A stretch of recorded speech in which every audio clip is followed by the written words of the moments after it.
For more on this story, we're now joined live in studio by market analyst Viv Govender. Viv, thank you so much for joining us. Thanks for having me. Viv, what can South Africans expect to be the core message coming out of the budget speech tomorrow? Belt tightening, basically. Look, I mean, the shortfall is going to be pretty large, larger than what we had last year. And how exactly the finance minister is going to balance that is going to be very difficult. We don't see many easy pathways, as you said in the commentary there, out of this. There is a possibility of raising taxes, and I think that has to be done.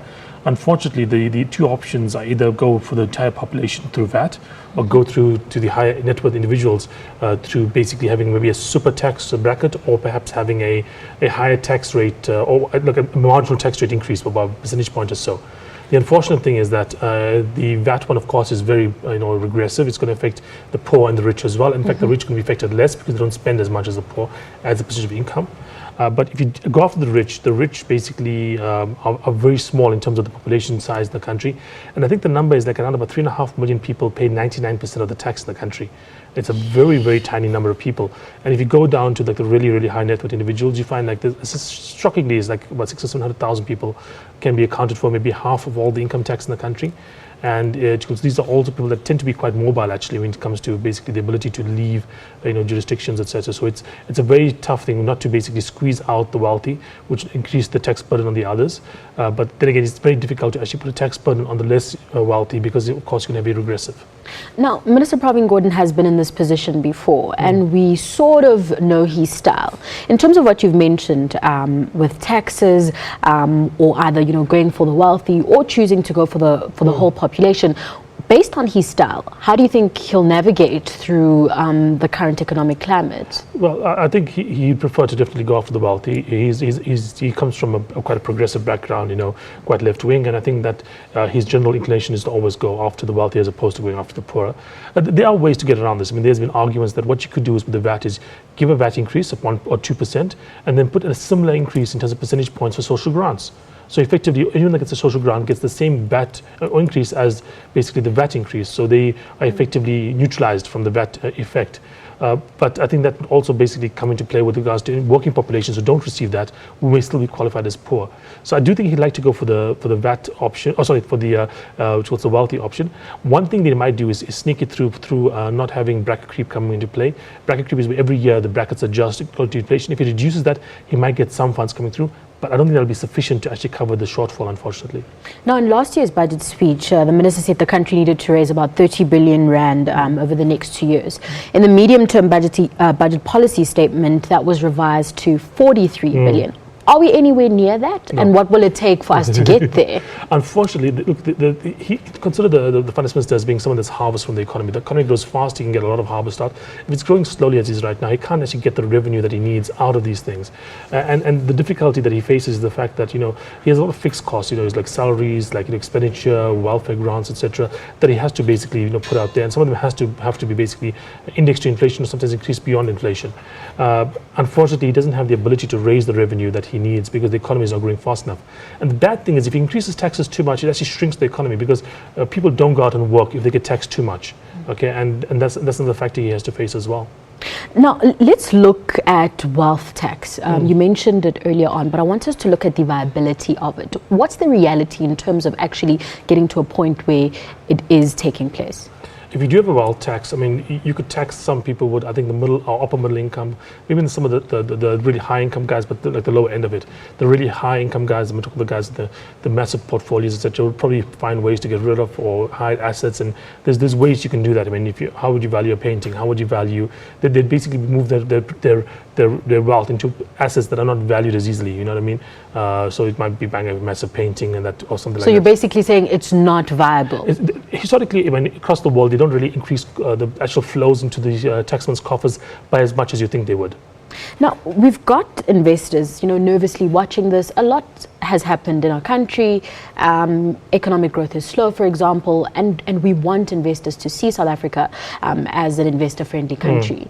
How do you think the climate is at this point in time, going into the budget speech and afterwards? Look, I do think right now, I mean, a report came from the IMF. I think it was done by the Davis Commission, or solicited by the Davis Commission from the IMF regarding basically the amount of capital investment by business in the country. And apparently it's dropped, I think, something ridiculous like 20% over the last couple of years. the rate at least of investment has dropped dramatically. That shows that business is not really looking at South Africa as a viable place at the moment. And the problem with that is that, if you had to look at the actual amount of capital created in the country, government can't create the majority of it. It creates a minority of it. The majority is created by business.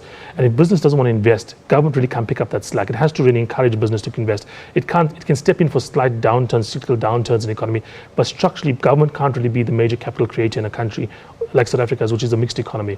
If we were a communist economy, that might be the case, but in a mixed economy like ours, we have to have business step up, and business is not really confident at the moment. Are we in a good position in terms of that? Because, a lot of businesses, and we've seen this before, they speak of bureaucracy, a lot of red tape, policies that aren't friendly to them in terms of, coming from outside and investing here, but also ones that are here in terms of operating. So how are we looking in that front?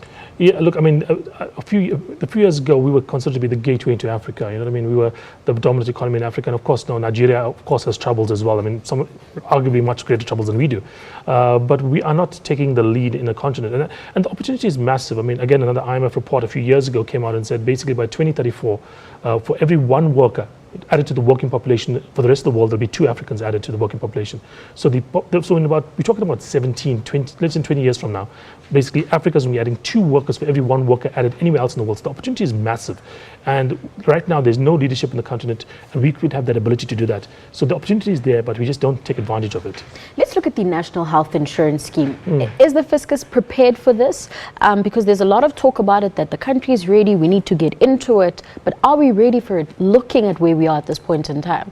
See, the problem with the way the national health insurance is being argued at the moment is it's quite difficult, because we have a public sector and we have a private sector, and the private sector is quite large in this country.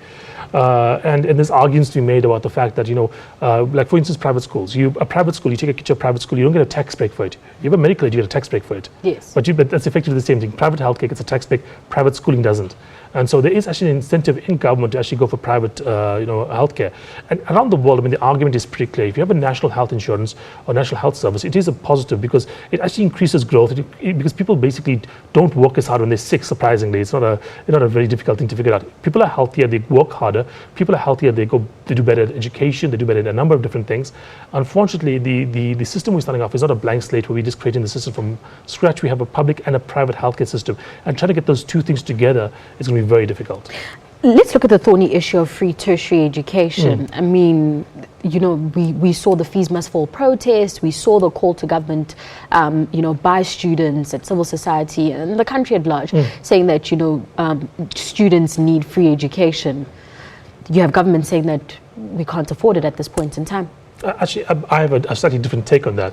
My take is as follows. If tertiary education was available or taken up by, say, 70 or 80% of the population, I would say, fine, have a free tertiary education, because you're helping the general population.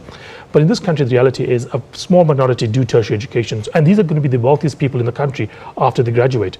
Now, if you're going to look at the amount of money that you need to spend to get a student through a tertiary education system, it is hundreds of thousands of rands. Now, if you compare that to the fact that what you're paying for a welfare recipient, an old age person, is less than 20,000 rands a year. Now, it doesn't quite make sense to me that you're taking money from the fiscus, giving hundreds of thousands of rands a year to a person free, without any strings attached, so that person can become one of the wealthiest people in the country. And by any definition, people that do tertiary education are among the upper echelons of the society, whereas the poorest people in the country, the elderly especially, are getting a fraction of what they get per year. You can't. There are arguments to be made that tertiary education supports things, but there should be a string attached in terms of you do well and then you pay back some of that money. It could be across the board, not just those that receive, but others as well. But you can't just have free tertiary education with no strings attached and yet have the massive transfer of wealth to these individuals, and at the same time you have so many much poorer, much worse of individuals in the country who are not going to be receiving anywhere near as much government support. It's a subsidy for the rich, effectively, if you look at it from that point of view, as opposed to an equity kind of issue. Now, just finally, we're running out of time, but let's look at this very controversial and contentious issue, which is the growing and rife speculation, that former ESCOM CEO Brian Molefe is being deployed to Parliament so that he can, become, replace Pravin Gordhan as Finance Minister. What would this do to the economy, or what can we expect from it should it happen? I would think it would be something similar to Nenegate, when we had the Finance Minister Nene replaced by Des Van Rooy, and I think we would see something similar with regards to the impact on the rand, impact on the currency ratings and the ratings agencies, credit ratings. Look, I mean, the thing is, like, Brian Molefe a couple of years ago was a rock star, and I think that the competence that he has compared to some of the other ministers that people are talking about, were not quite as competent as him. That's correct. But the problem with him is he's been tainted by that public protector's report. And although it's not a full report, there is a taint. And people can argue the fact that he hasn't been convicted in court, etc. But I think there's a different argument to be made. If you're a public servant, you can't just be going by the same standards as a criminal. A criminal basically has to be on the reasonable doubt that you are a criminal, and therefore you take away your liberty. That's a right that they take away your liberty. It's not a right to be a public servant, it's a privilege. And therefore the standard of proof that he needs to be a public servant should be a higher standard of proof than basically he has been convicted by a court of law. It should be basically, is there a reasonable doubt that he is actually, not, doing his, or is not totally, clean? If that's the case, then I think that should disqualify him from being a public servant. There has to be beyond a reasonable doubt in order to be disqualified from getting a freedom, which is what a criminal has to. Speaking of being reasonable, do we even need a new finance minister? No. What's wrong with Pravin? Look, Pravin Gordhan has been excellent, and even though people say all he's done is delayed, the fall, I mean, considering with the situation he got to, the fact that he basically stabilized that situation was an incredible feat. Why do you think he was able to stabilize the situation after the situation, with the rand plunging and ratings agencies being concerned when former Finance Minister Nhlanhla Nene was replaced? Well, look, I think the market saw him coming as an adversary to the president, and that's a fact of the matter, right? I mean, right now the market perceives the president to be quite negative, and I've heard people say if the president was removed tomorrow, you would find that the rand would strengthen significantly on that news. And you've seen that with the elections when the president's party did worse, the elections, the actual rand strengthened that news, and it does seem to be negative, bias towards him. And so the fact that the finance minister was perceived to be in opposition to him was something that actually strengthened his view. Also, he did the job before; he knows the job. So when he got he got in here, he was able to hit the ground running, and he knew what he had to do in order to basically stabilize the situation at that point in time. So it is a combination of both the perception and the ability of the person that allowed him to do that. Now, just lastly, do you think we find ourselves bound to market perceptions? Because it seems like it then. If markets say we are not for the president, then we become afraid and we say, okay, let's find what the president isn't for, and that's what we'll go for, because it seems like we are essentially bound by markets. Unfortunately, to a certain extent we are. Like I said, we're a mixed economy with the private sector obviously driving things. And just the issue with regards to our current account deficit, I mean, the fact of the matter is you have to borrow money to function, because you basically buy more stuff than we make. And that also weakens us, But even the largest economies of the world are to a certain extent bound by the market. There's history in the early 1990s where one man or a group of people, George Soros, took on the back of England and they won. The UK economy basically had to follow the market rules. Even the UK right now, when Brexit follows the market rules, China to a certain extent has to follow the market rules. The market to a certain extent is larger than any individual economy, especially a smaller economy like South Africa's. So essentially market is king. Unfortunately, yes. Viv, we'll have to leave it there. Thank you so much for joining us. Thanks for having me. That was market analyst Viv Govender joining us for a preview into tomorrow's budget speech.